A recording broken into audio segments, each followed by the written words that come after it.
함께 기도하시겠습니다. 하나님이 우리에게 주신 것은 두려워하는 마음이 아니요 오직 능력과 사랑과 절제하는 마음이니 거룩하신 주님, 저희들의 영혼과 삶에 능력을 주시고 사랑과 절제하는 마음을 주시는 줄 압니다. 연약한 가운데 도우시며 하나님의 은혜로 세워 주옵소서. 주님의 인도하심 가운데 승리하는 복되고 귀한 삶 다 되도록 주여 인도해 주옵소서. 오늘도 지키시고 함께 하시는 복된 날 되게 하시기 원하며 예수님의 이름으로 기도합니다. 아멘. 찬송가 325장 1절 찬송 드리겠습니다.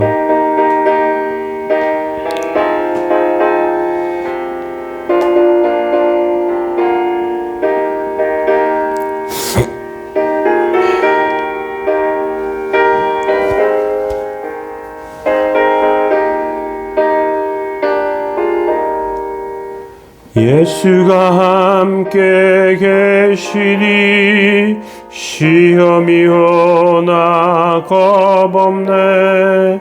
기쁨의 근원 되시듯 예수를 위해 삽시다. 날마다 주를 섬기며 언제나 주를 기리고 그 사랑 안에 살면서 단 길로 가지 맙시다. 아멘. 시편 73편 1절에서 3절까지 말씀 보시겠습니다. 하나님이 참으로 이스라엘 중 마음이 정결한 자에게 선을 행하시나 나는 거의 넘어질 뻔하였고 나의 걸음이 미끄러질 뻔하였으니 이는 내가 악인의 형통함을 보고 오만한 자를 질투하였음이로다. 아멘. 오늘은 하나님께 가까이 하라는 제목으로 하나님 말씀 나누겠습니다. 사람은 누구나 성공하고 싶은 욕망이 있습니다. 젊을 때 성공의 욕망은 더 강렬합니다. 그래서 무슨 수를 써서든 유명해지려고 하고요. 또 우리 사회의 양심과 영혼을 팔아 성공하려는 사람들도 많이 있습니다. 그런데 얼마 가지 않아 그것이 파멸합니다. 하나님의 백성은 아무리 세상에서 성공하려고 해도 안 됩니다. 하나님의 백성은 오히려 세상에 별로 성공하지 못해 교만한 자들에게 무시와 업신여김을 당합니다. 시편 73편은 하나님의 백성이 세상을 살아가면서 속상해하는 현실을 이야기해 줍니다. 이 시에 나오는 성도는 하나님과 신앙에 대해 회의를 느끼고 있습니다. 그래서 그러나 회의를 느꼈지만 그러나 다시금 깨닫고 하나님을 찬양합니다. 하나님께 가까이함이 내게 복이라 이렇게 말하죠. 앞부분에 하나님을 원망하며 자포자기하는 모습이 표현되어 있는데 뒷부분에 오히려 하나님을 찬양하는 모습으로 바뀝니다. 그래서 먼저 살펴볼 것이 자포자기할 뻔한 사람이에요. 시편 73편은 표제의 아삽의 시라고 되어 있습니다. 아삽은 다윗 시대 악장입니다. 다윗의 성가대 지휘자라고 할 수 있습니다. 아삽은 성가 지휘만 한 것이 아니라 다윗의 시를 정리하고 노래로 남긴 것으로 알려져 있습니다. 그런데 시편 73편은 하나님의 백성의 불만을 그대로 표현하고 있는데요. 우리가 시편 73편을 좀 마음에 깊이 새기고 이해하게 되면 인생의 숙제가 풀립니다. 1절에 이렇게 되어 있습니다. 하나님이 참으로 이스라엘 중 마음이 정결한 자에게 선을 행하시나. 이 구절은 정상적인 하나님의 백성의 정상적인 신앙 고백입니다.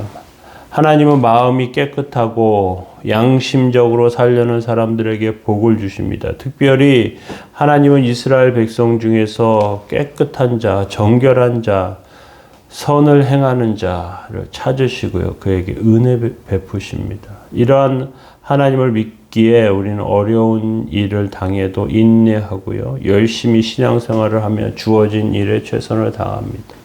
그런데 우리가 어려움을 이기고 신앙생활을 하는데 너무 실망스러울 때가 있습니다. 양심과 믿음을 지킨 결과 좋지가 않고 탐욕을 부린 자 성공해요.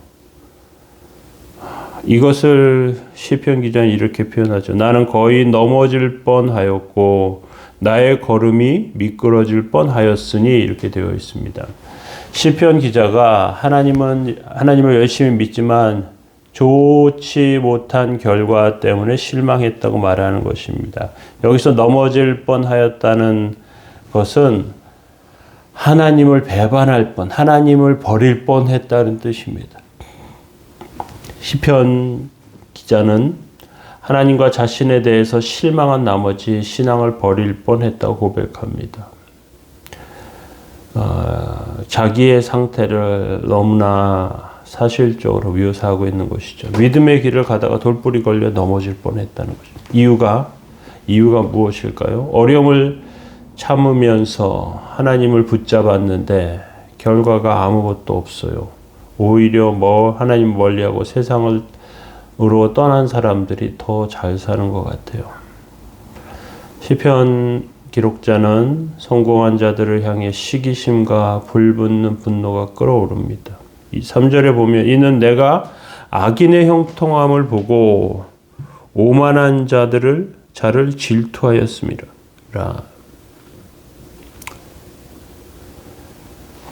시편 1편에 복 있는 사람은 악인의 꾀를 따르지 아니하고 죄인의 길에 서지 아니하고 오만한 자의 자리에 앉지 않는다. 복 있는 사람은 그렇다. 그랬는데 73편 3절에 보니까 내가 악인의 형통함을 보고 오만한 자들을 질투했다. 시편 기자는 하나님을 잘 믿으면 자신의 삶이 아름답고 행복해질 줄 알았습니다. 하나님 앞에 정결한 마음으로 살고 노력했는데 아무 의미가 없어 보여요. 오히려 신앙 없는 사람들이 인정받고 성공하는 것 같아요. 이게 걸려 넘어질 만한 시험거리죠. 욥이라는 사람이 있었습니다. 욥기 1장 1절에 우스 땅이 욥이라 불리는 사람이 있었는데 그 사람은 온전하고 정직하여 하나님을 경외하며 악에서 떠난 사람이다 이렇게 되어 있습니다. 그런데 욥에게 연달아서 재앙이 일어납니다. 양떼가 죽고요, 소떼가 죽고요, 종들까지 다 잃어버리고요, 자식들도 다 죽었습니다.